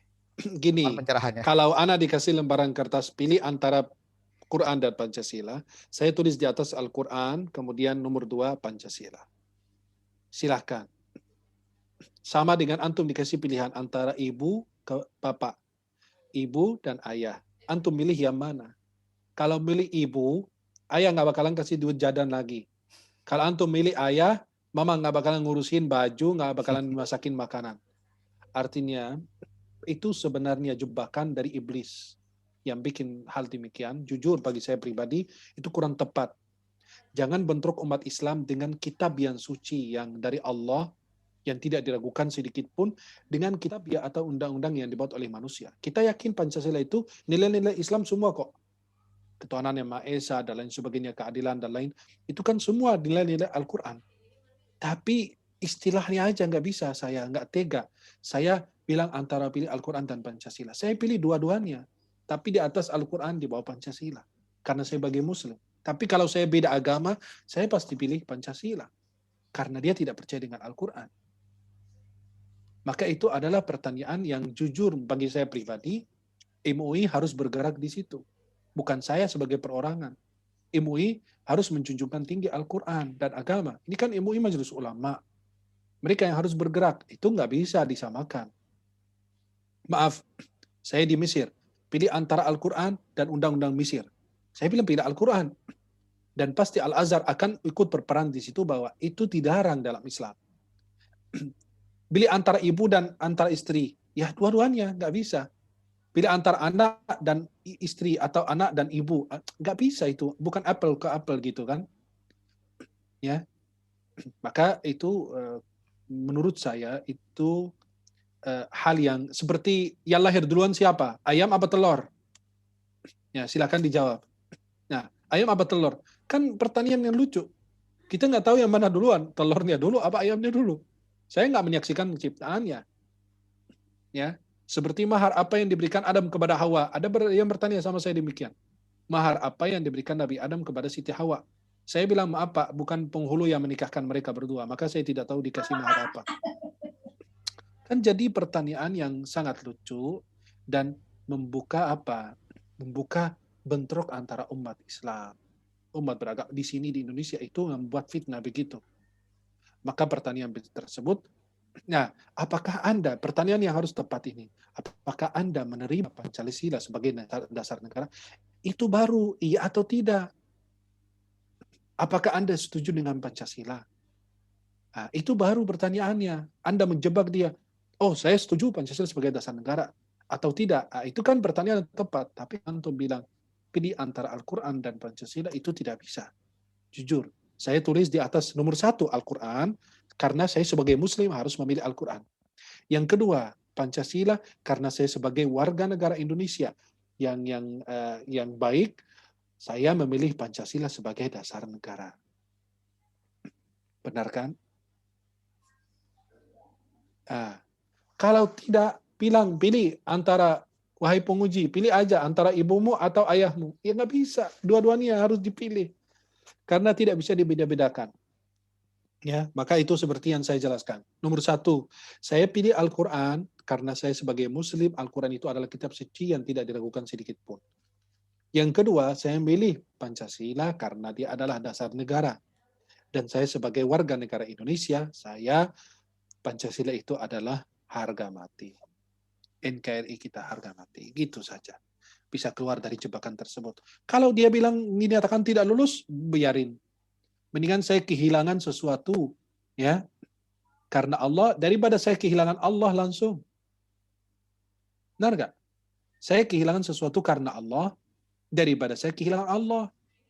Kalau kehilangan sesuatu itu makhluk bisa dapat lagi, tapi kalau kita kehilangan Allah bisa dapat apa kita? Dunia akhirat nggak dapat apa-apa. Ya semoga Allah kasih hidayah. Maka saya berharap yang pertanyaan-pertanyaan seperti itu tidak usah diutarakan, tidak usah memancing fitnah atau marahan umat Islam. Kalau kita mau buat negeri kita baldatun thayyibatun rabbun ghafur, negeri yang adem, negeri yang enak, negeri yang damai, dan yang berperan di situ adalah MUI. Karena ulama yang akan berbicara pasti akan didengar oleh mereka. Wallahu a'lam bishawab. Baik, terima kasih. Jazakallah khair. Barakallah. Itu pertanyaan penutup itu luar biasa. Ini pada jahat-jahat semua. Astagfirullah. Ustaz Zainul sama Ustaz Ayatullah. Itu padahal namanya bagus-bagus. Zainullah, ada Ayatullah gitu ya. Astagfirullah. Nampaknya itu antum dibayar berapa tadi? 10 juta atau 20 juta untuk menjebak saya? 17M. Masya Allah. Ya. Kalau saya 3M. Mencuci tangan, menjaga jarak, menggunakan masker. Masya Allah, Masya Allah. Barakallahu fikum semuanya, insya Allah. Baik, Bapak Ibu, karena waktulah yang memisahkan kita, mudah-mudahan apa yang telah disampaikan oleh Syekh Ahmad Al-Misri bermanfaat bagi kita semuanya, dan kita dapat meneladani daripada Rasulullah SAW dalam segala hal. Laqad kana lakum fi Rasulillahi uswatun hasanah liman kana yarjullaha wal yawmal akhir wa dzakarallaha katsira. Semoga kita menjadikan Allah Subhanahu wa taala sebagai hamba-hamba yang senantiasa bersyukur atas segala nikmatnya.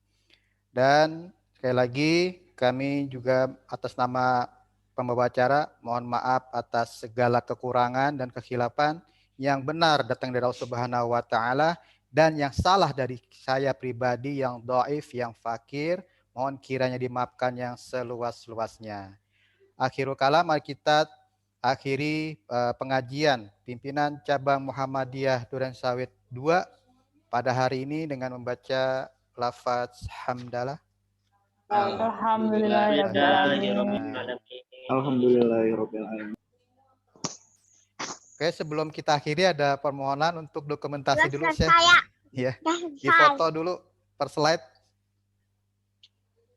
Ya, silakan. Ini suara anak antum Ustadz ya? Lah. Oh, kirain suara anak antum. Anak mau nanya dari istri yang keberapa ini? Oh, Masya Allah. Oh, antum bukan menjebak anak. Antum menjebak anak. Anda menjebak antum sekalian mumpung ada istri. Bisa istri melakukan gerakan mati syahid di rumah. Astagfirullah. Aduh. Tahu aja. Antum di rumah ya? Di sekolah. Oh, di sekolah pantasan ya, bisa gampang berbicara. Dia menghindar dari kematian. Silakan didokumentasikan. Mungkin dibuka kameranya Bapak Ibu ya, silakan.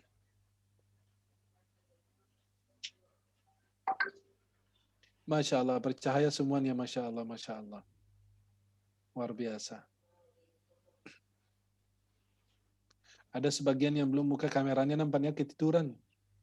Ya, Masya Allah. Khalas, Pak Jenol, Ustaz. Sebentar. Antum, Ustaz, antum. Ustaz. Slide 2, sebentar slide 2. Ahlan wa sahlan, Ustaz. Ahlan wik. Oke, yang terakhir silakan 1, 2. Oke, baik, terima kasih. Kita doakan Ustadz Ayatullah, insya Allah semoga nambah istri lagi. Amin. Insya Allah kalau Ana punya nomor istri beliau, Ana bisa hubungin, suruh nonton. Ini kan direkam. Ya betul, dan diaminkan semua orang. Karena pertanyaan antum terakhir ini, astagfirullah, membawa ke penjara bukan ke neraka. Baik, kita tutup dengan doa kafaratul majlis. Subhanakallahumma wa bihamdika asyhadu an la ilaha illa anta astaghfiruka wa atubu ilaik. Assalamualaikum warahmatullahi wabarakatuh. Wabillahi taufiq wal hidayah. Wassalamualaikum warahmatullahi wabarakatuh. Waalaikumsalam warahmatullahi wabarakatuh. Terima kasih semuanya. Assalamualaikum warahmatullahi wabarakatuh. Barakallahu jazakumullah khair. Izin Ustaz.